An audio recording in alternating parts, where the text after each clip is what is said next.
Kuinay, pahiram ng toothbrush mo. Maglilinis lang ako ng inodoro. Ay bakit naman ho, toothbrush ko naman ang inyong gagamitin sa inyong paglilinis ng inyong inodoro?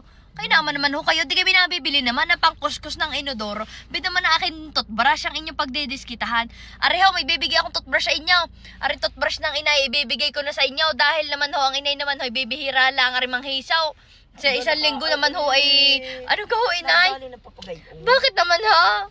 May maniwala di yan. Ay, di gay, balak nyo naman din nga ipahiram. Di ang inyo naman toothbrush nga, ibusang-sang na rin naman nga. Kaya ipahiram na ninyo din eh. At palilinis ng inodoro. Kaniya parang ano lang yan, tututuli. Panlinis ng inodoro yung gagamitin, toothbrush. Oo, yan gang siguro baka kailangan na, hindi na nakabili.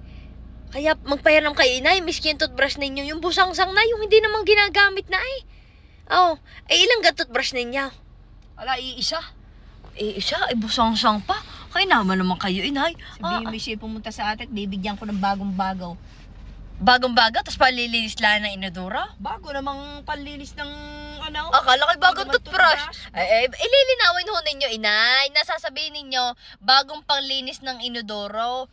Bagong panlinis, magbibigay kayo doon. Bagong atin nga. Ang Ano? ating inodoro, hindi natin malinis-linis. Ay, mahiya ka sa balat mo. Baka ikaw mga kaparyanay, dali ng papagarni. Miyami, paniwalaan ka ng tao. Ayaw aayusin ng mga pinagsasabi. Kakaiyamot ito eh. Lagi ng... Kita ninyo, ang sarap talagang ligaligin. Bumunta kayo sa amin.